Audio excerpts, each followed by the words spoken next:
Hello dearest students, welcome back in online study. I hope you all are fit and healthy. And I had given to you one motto also: care for your family, care for your society, and care for nation. Thank you my dear students. In this video lecture, we are going to learn Unit 2 Material Parts, Chapter number 5, Sorting Materials into Groups. In this chapter, we will learn why is grouping required and different properties of materials.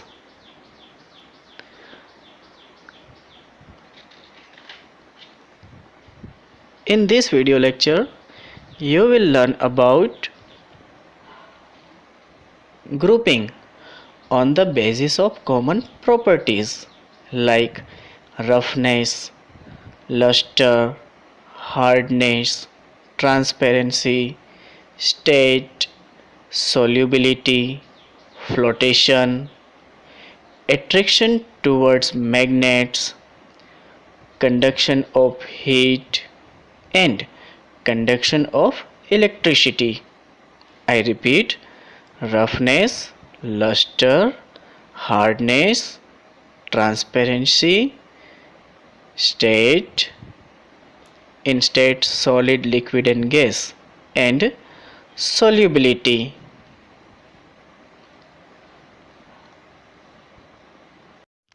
Let's go to more detail. Placing or sorting similar things together is called grouping.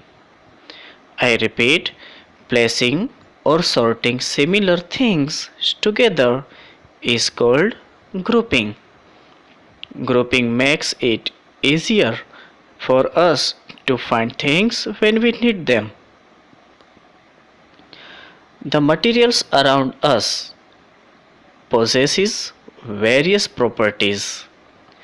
Let us learn about the properties based on which materials can be sorted into different groups. Grouping on the basis of common properties. Grouping on the basis of common properties. Objects are made of different materials. One material can be used to make different objects. This is possible because different types of materials have different properties. I repeat, this is possible because different types of materials have different properties. We have to choose materials with the right properties based on what we want to use it for. For example, a chalk made of wood or plastic would be of no use because it cannot be used to write on the blackboard. On the other hand, one material could also be used for making different objects. For example, wood is used for making furniture as well as spoon, decorative artifacts, doors, etc. Also, the same object can be grouped in different ways based on its different properties. For example, a glass marble, colored glass ball, can be grouped with glass object. It can also be grouped with round objects.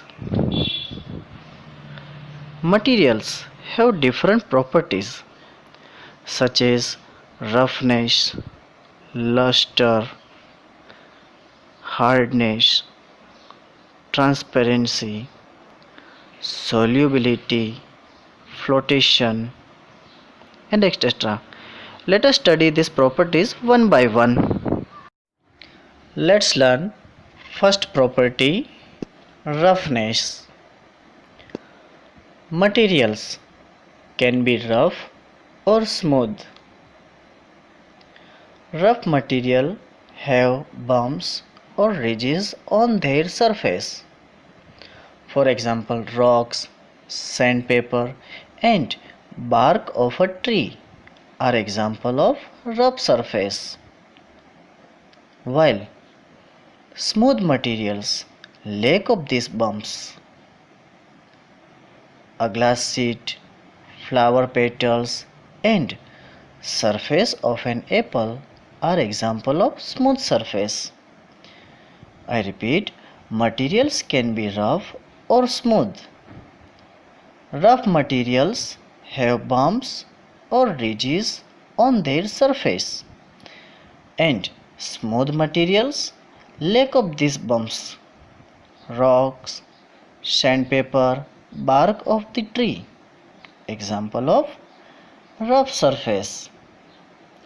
A glass sheet, flower petals, and surface of an apple.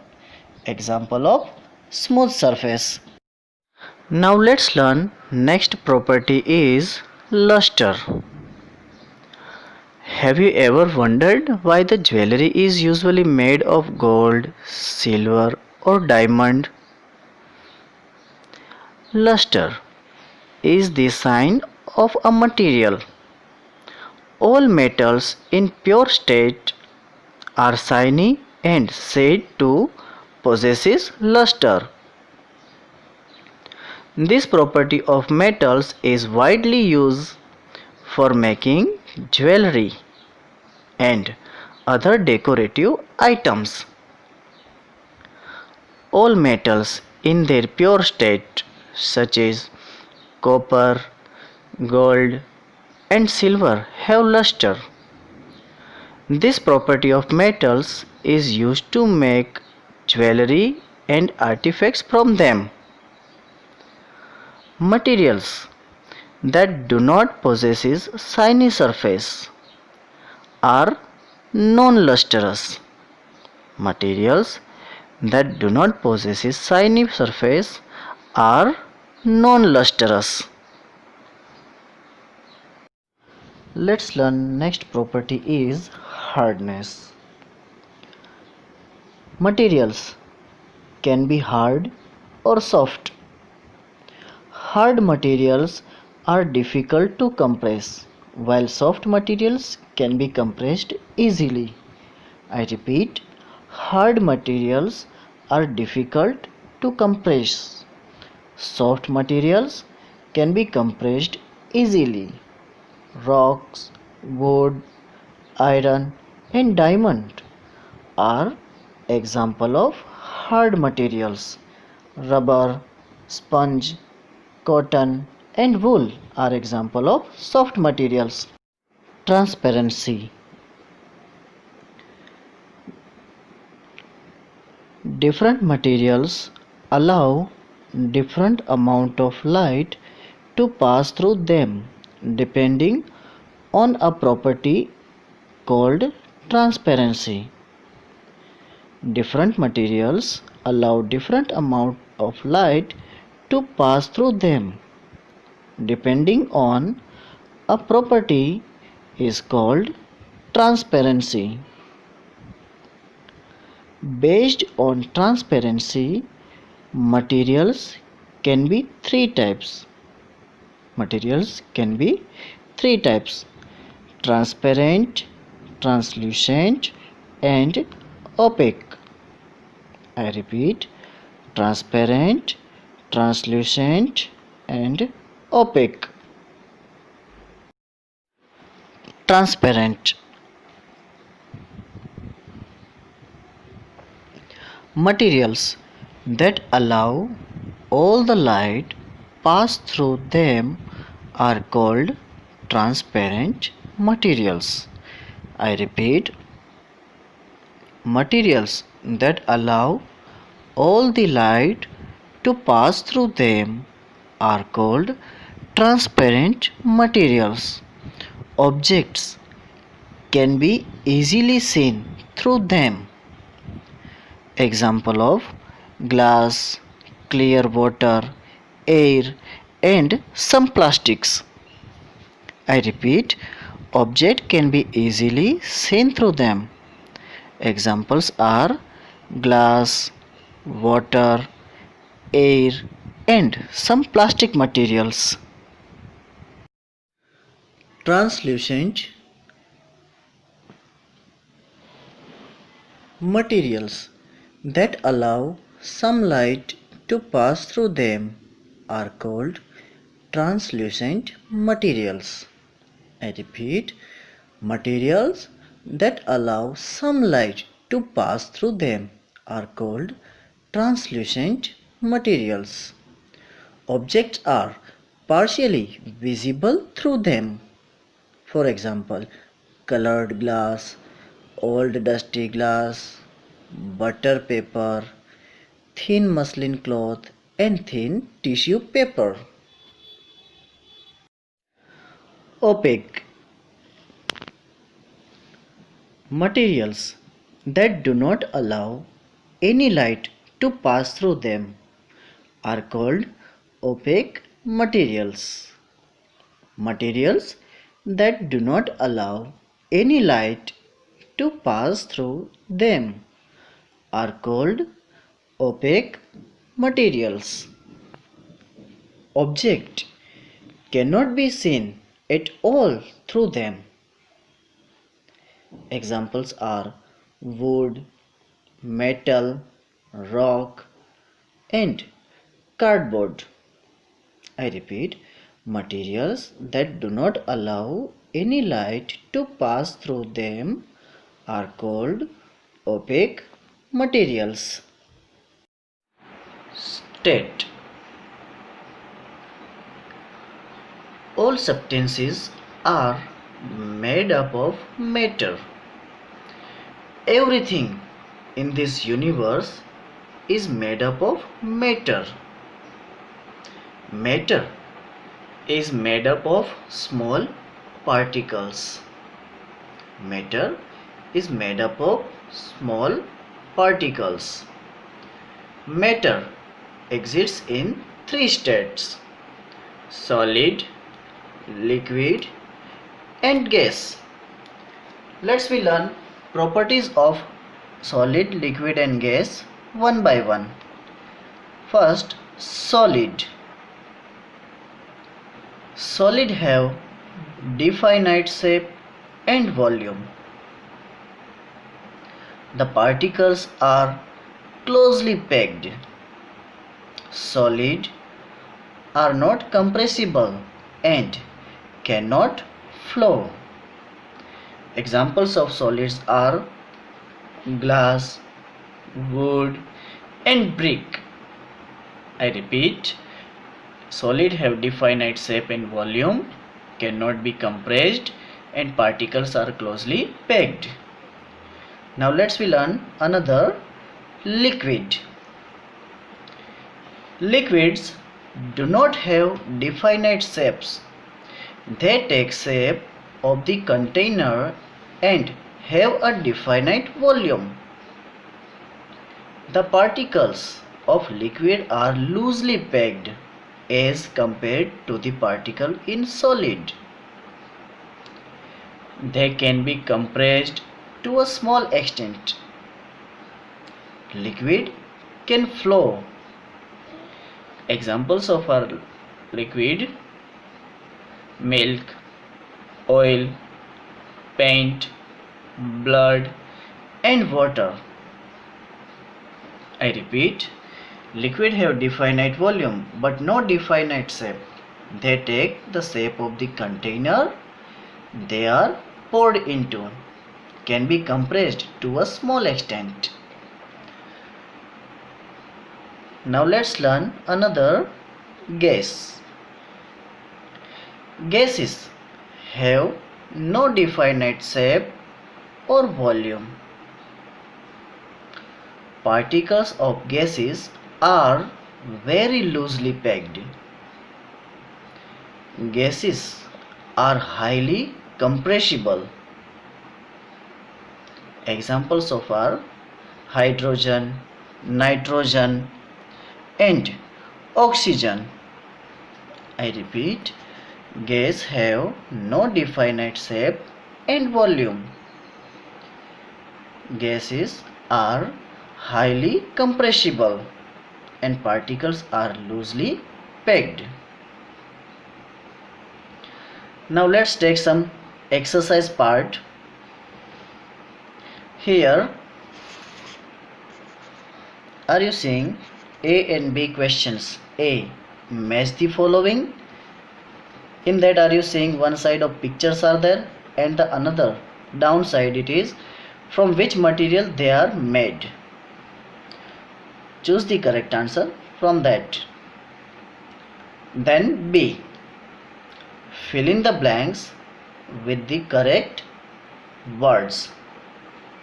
So here are you seeing 3 blanks are there and options are also there. Choose the correct options and give the answer. Now let's go in another property is solubility.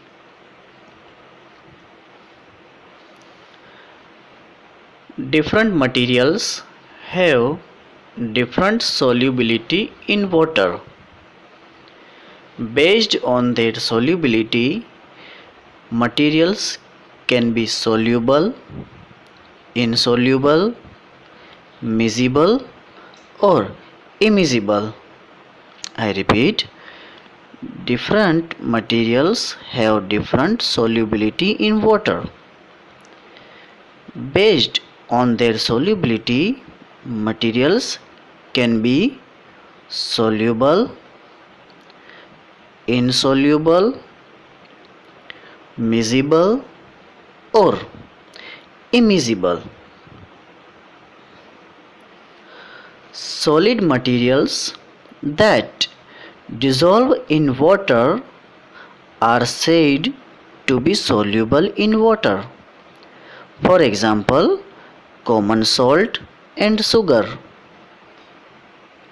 Solid materials that dissolve in water are said to be soluble in water. Example of soluble in water are common salt and sugar.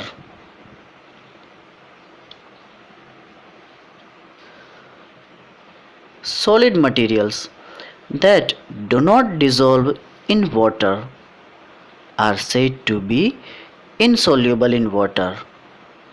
Solid materials that do not dissolve in water are said to be insoluble in water. Examples of insoluble in water are sand, wood, stone, chalk powder, and wax. I repeat, examples are insoluble in water of sand, wood, stone, chalk powder, and wax. Solid materials that do not dissolve in water are said to be insoluble in water.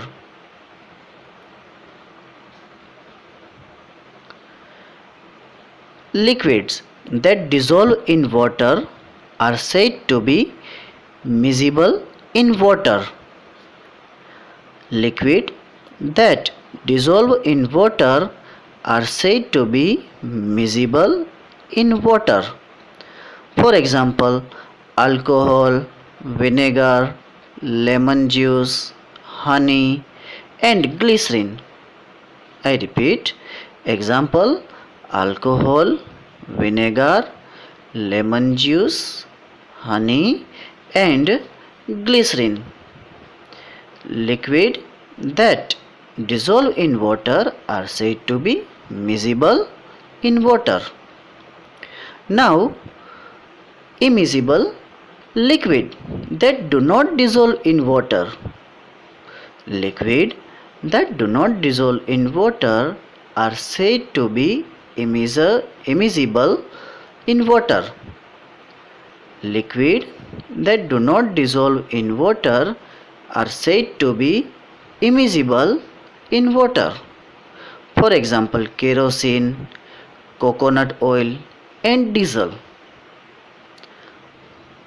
Some gases dissolve in water. For example, carbon dioxide and oxygen. Oxygen dissolved in water is essential for survival of aquatic organisms. Oxygen dissolved in water is essential for the survival of aquatic organisms. Soft drink have carbon dioxide dissolved in them. Gases such as nitrogen, hydrogen, and helium are insoluble in water. Soft drink have carbon dioxide dissolved in them. Gases such as nitrogen, hydrogen, and helium are insoluble in water. Now another property is flotation. Certain materials float on water whereas others sink. Certain materials float on water whereas others sink. This property of a material to float on water is called flotation. Property of materials to float on water is called flotation.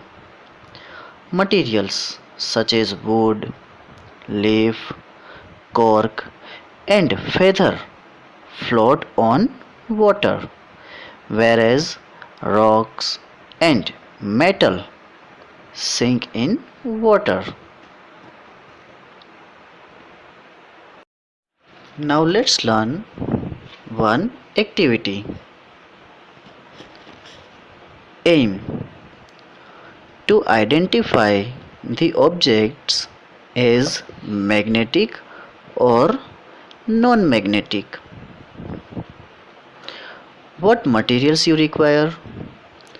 A rubber toy, a plastic pen, a wooden spoon, a few sewing needles, coins, iron nails, and a magnet.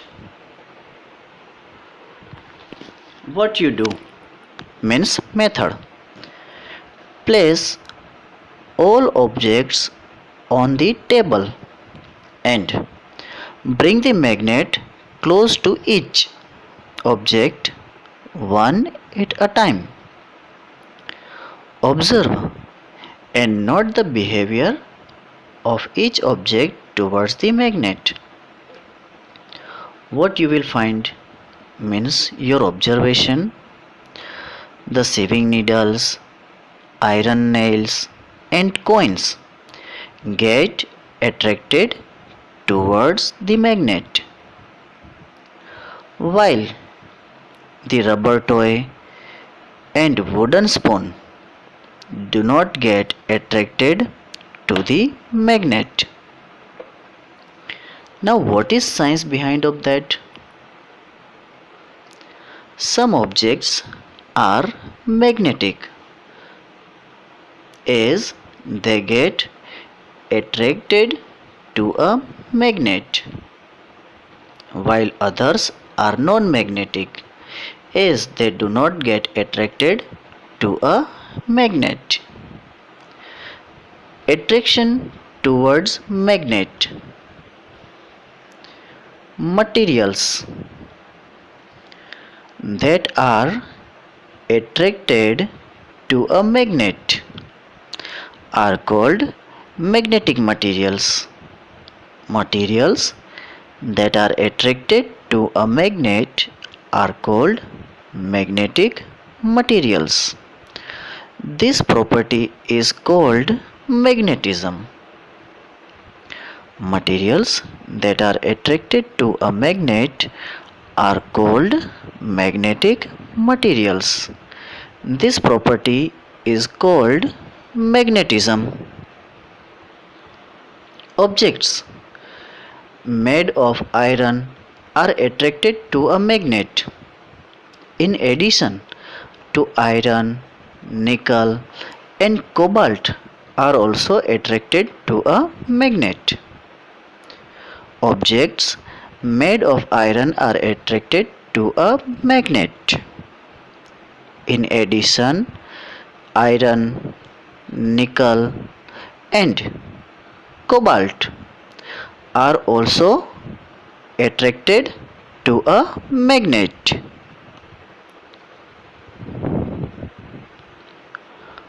Objects made from these metals such as nails and coins show magnetic properties. Conduction of heat.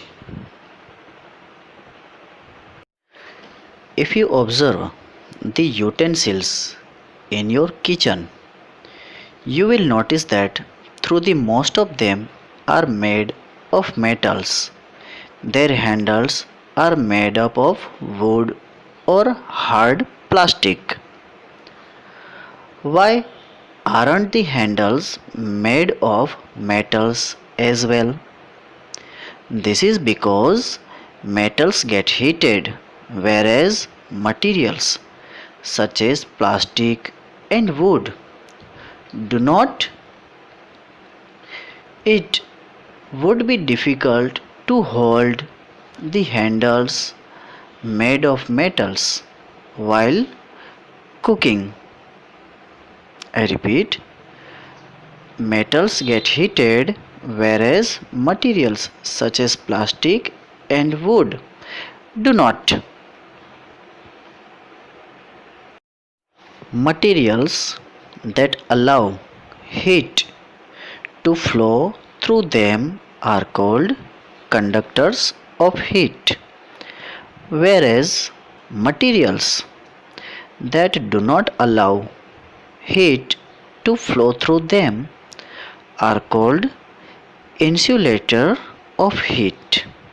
I repeat, materials that allow heat to flow through them are called conductors of heat, whereas materials that do not allow heat to flow through them are called insulator of heat.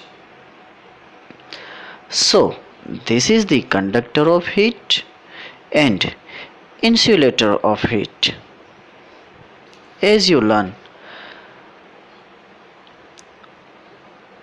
materials such as plastic and wood do not heat. It would be difficult to hold the handles made of metals while cooking. Generally, metals are conductor of heat. Generally, metals are conductors of heat, whereas non-metals such as wood, plastic, glass, bamboo, air, and paper are insulator of heat.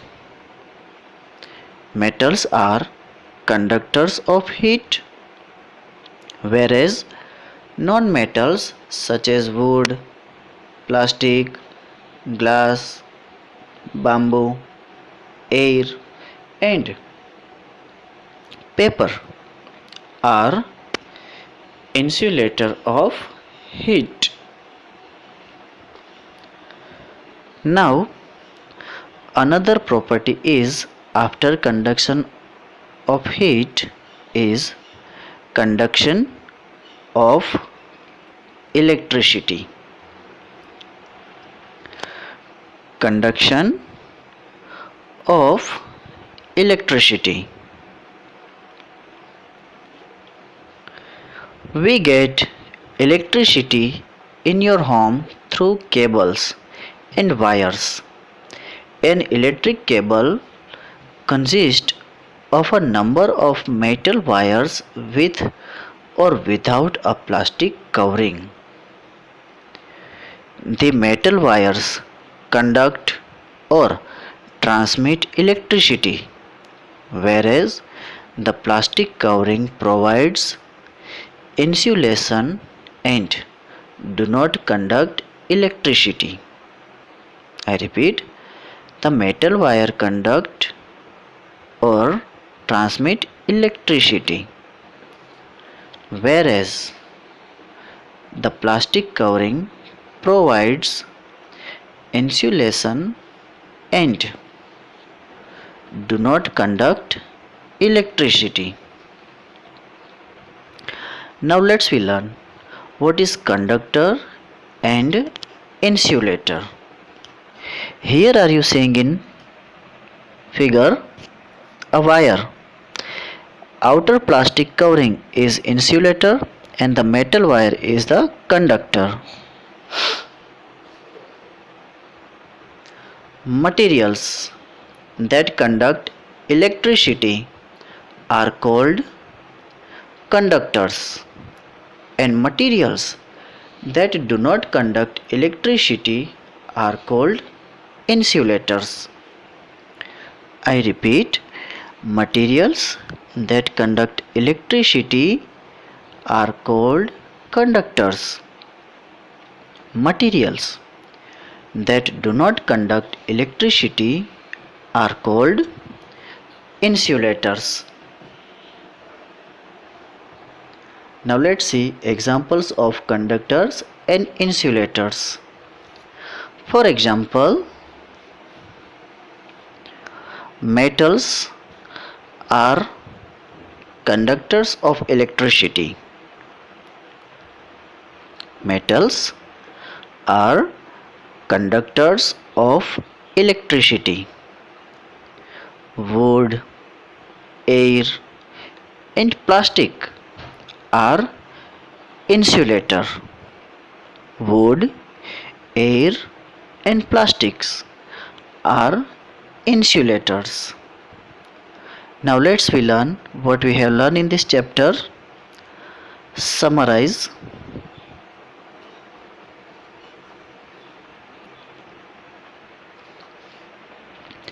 Materials have different properties that make them useful for making different objects. Materials have different properties that make them useful for making different objects.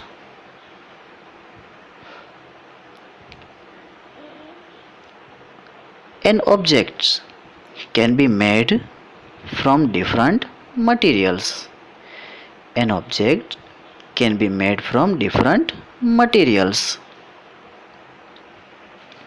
Materials can be rough or smooth, transparent or opaque, soluble in water or insoluble, can float on water or sink, can be a conductor or insulator of heat or electricity.